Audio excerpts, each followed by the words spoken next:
الحمدللہ رب العالمین والصلاة والسلام علی سید المرسلین وعلی آلہ وصحابہ اجمعین، اما بعد، بسم اللہ الرحمن الرحیم۔ السلام علیکم ورحمۃ اللہ وبرکاتہ۔ سامعین، میرا آج کا موضوع ہے فضائل نبوی شمائل مصطفیٰ صلی اللہ علیہ وسلم۔ سامعین، آپ لوگوں سے گزارش ہے کہ ویڈیو کو شروع سے لے کر آخر تک ضرور سنیے گا۔ پیارے آقا علیہ السلام کا ذکر مبارک سنتے ہوئے آپ کی ذات پر درود السلام پڑھتے جائیے۔ الصلاۃ والسلام علیک یا سیدی یا رسول اللہ، الصلاۃ والسلام علیک یا سیدی یا حبیب اللہ، الصلاۃ والسلام علیک یا سیدی یا رسول اللہ وعلی آلک وصحابک یا سیدی یا حبیب اللہ۔ اللہ پاک ہم سب کے اس بیان کی برکات سے ہمکنار فرمائے، اللہم آمین۔ سامعین، اللہ رب العزت نے تاجدار عرب و عجم سلطان کبریا حبیب مصطفیٰ صلی اللہ علیہ وسلم کو ایسا بنایا کہ نہ آپ صلی اللہ علیہ وسلم سے پہلے کوئی ایسا بنایا ہے، نہ کوئی بعد میں بنائے گا، بے شک کہ سب سے اعلیٰ، سب سے اجمل، سب سے افضل، سب سے اکمل، سب سے الفا، سب سے انور۔ سامعین، تمام کلمات مل کر بھی آپ صلی اللہ علیہ وسلم کی شان کو بیان کرنے سے قاصر ہیں، بے شک سبحان اللہ۔ کہ نازا ہے جس پہ حسن وہ حسن رسول ہے، کہ نازا ہے جس پہ حسن وہ حسن رسول ہے، یہ کہکشاں تو آپ کے قدموں کی دھول ہے، بے شک سبحان اللہ۔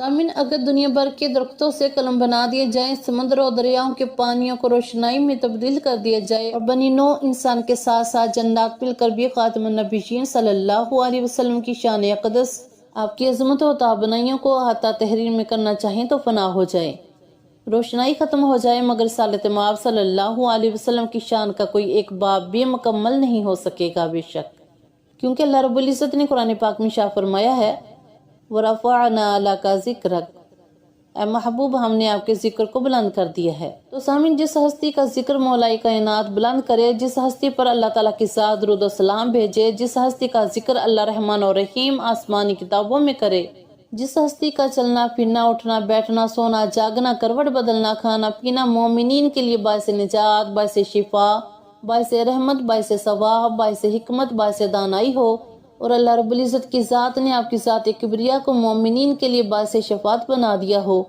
اس ہستی کا مقام اللہ اور اللہ کا نبی ہی جانتے ہیں، بے شک۔ سامعین، اللہ رب العزت نے نبی کریم علیہ السلام کے ظاہر و باطن کو وہ عظمت و وسعت عطا فرمائی ہیں کہ کسی بشر کے لیے ان کی فضیلت تک رسائی ممکن نہیں۔ جس طرح آپ صلی اللہ علیہ وسلم کا حسن سراپہ معجزہ ہے، اسی طرح آپ صلی اللہ علیہ وسلم کا پیکر ذات بھی ایک معجزہ ہے، سبحان اللہ۔ سامعین، حسن کی تمام ادائیں آپ صلی اللہ علیہ وسلم کی ذات مبارکہ میں جمع ہیں، اور جہاں کہیں بھی حسن و کمال پایا جاتا ہے وہ ذات مصطفیٰ صلی اللہ علیہ وسلم کا فیضان مبارک ہے، سبحان اللہ، بے شک، کیونکہ سامعین، نبی کریم علیہ السلام کا حسن و جمال ایسا بے مثال تھا کہ جو دیکھتا دیکھتا ہی رہ جاتا، سبحان اللہ۔ یہ چہرہ مصطفیٰ صلی اللہ علیہ وسلم کو دیکھ کر صحابہ کرام عشق رسول میں ایسے خود رفتہ ہوتے کہ کوئی چاند سے تشبیہ دیتا تو کسی صحابی کے نزدیک آپ صلی اللہ علیہ وسلم کا رخ زیبا چاند سے بھی بڑھ کر حسین ہوتا تو کوئی سورج سے تشبیہ دیتا۔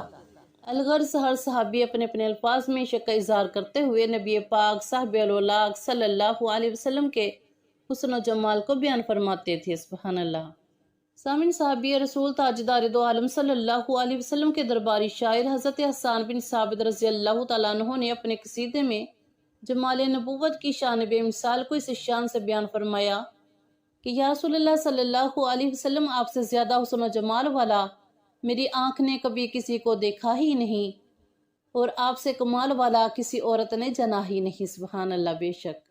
اور حضرت عبداللہ بن سلام رضی اللہ تعالیٰ عنہ اپنے ایمان لانے کے بارے میں فرماتے ہیں کہ میں نے نبی کریم علیہ السلام کے چہرہ انور کو باغور دیکھا تو میں نے پہچان لیا کہ یہ چہرہ کسی جھوٹے آدمی کا چہرہ نہیں ہے، سبحان اللہ۔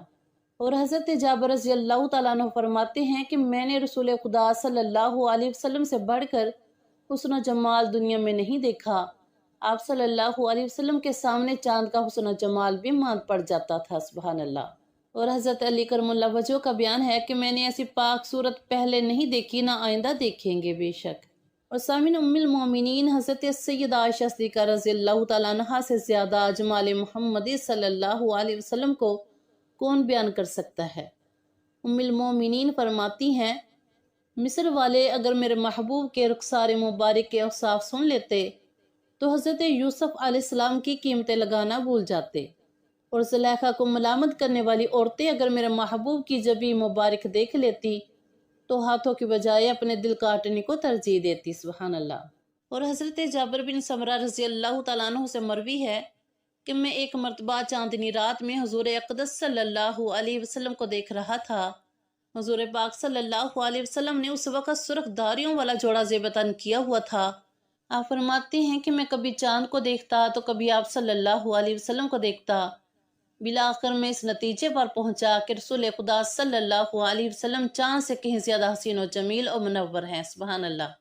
وسامن حضرت انس رضی اللہ تعالیٰ عنہ نے حضور پاک علیہ السلام کے ایام علالت میں آپ کے دیدار کی کیفیت کو ان الفاظ میں بیان فرمایا کہ حضور پاک علیہ السلام نے حجرہ ام المومنین عائشہ صدیقہ سے پردہ اٹھایا اور کھڑے ہو کر ہماری طرف نظر لطف فرمائی تو یوں محسوس ہوتا تھا کہ آپ صلی اللہ علیہ وسلم کا چہرہ مبارک قرآن مجید کا ورق ہے۔ سبحان اللہ۔ وسامین حضرت ابو ہریرہ رضی اللہ تعالیٰ عنہ رخ مصطفیٰ صلی اللہ علیہ وسلم کا نقشہ کھینچتے ہوئے فرماتے ہیں کہ میں نے رسول اللہ صلی اللہ علیہ وسلم سے حسین تر کوئی چہرہ نہیں دیکھا، گویا کہ سورج آپ صلی اللہ علیہ وسلم کے رخ انور کا طواف کر رہا ہے۔ سبحان اللہ۔ اور حضرت کعب بن مالک رضی اللہ تعالیٰ عنہ فرماتے ہیں کہ رسول اللہ صلی اللہ علیہ وسلم جب خوش ہوتے تھے تو چہرہ مبارک دمک اٹھتا تھا کہ گویا چاند کا ٹکڑا ہے۔ سبحان اللہ۔ اسامی شیخ سعدی رحمۃ اللہ علیہ پیارے آقا علیہ السلام کی شان کو بیان کرتے ہوئے فرماتے ہیں بلغ العلا بکمالہ کشف الدجا بجمالہ حسنت جمیع خصالہ صلو علیہ وآلہ صلو علیہ وآلہ۔ سبحان اللہ۔ اور امام احمد رضا خان بریلوی رحمۃ اللہ علیہ نے کیا نفیس انداز میں فرمایا، تیرے خلق کو حق نے عظیم کیا، تیری خلق کو حق نے جمیل کیا، کوئی تجھ سا ہوا ہے نہ ہوگا شہا، تیرے خالق حسن و ادا کی قسم۔ سبحان اللہ۔ بے شک سامعین، علماء اکرام بزرگان دین شاہ فرماتے ہیں کہ اللہ رب العزت نے نبی کریم علیہ السلام کا مکمل جمال دنیا میں ظاہر نہیں فرمایا۔ اگر آپ کا مکمل جمال ظاہر کر دیتا تو کسی میں آپ صلی اللہ علیہ وسلم کی طرف دیکھنے کی صلاحیت نہ ہوتی۔ بے شک سامعین، ہم سب کا یہ ایمان ہے کہ حسن و جمال میں نبی کریم علیہ السلام بے مثل و بے مثال ہیں۔ اللہ پاک ہم سب کو آپ کا دیدار عطا فرمائے اور آپ کی شفاعت نصیب فرمائے، اللہم آمین۔ سامعین، اس ویڈیو کو آگے ضرور شیئر کیجیے گا، اور اگر آپ لوگ میرے چینل پر نئے ہیں تو چینل کو سبسکرائب کیجیے گا اور بیل آئیکن کو بھی پریس کیجیے گا تاکہ میری آنے والی تمام ویڈیوز آپ تک بآسانی پہنچ سکیں۔ دعا میں یاد رکھیے گا۔ جزاک اللہ خیر۔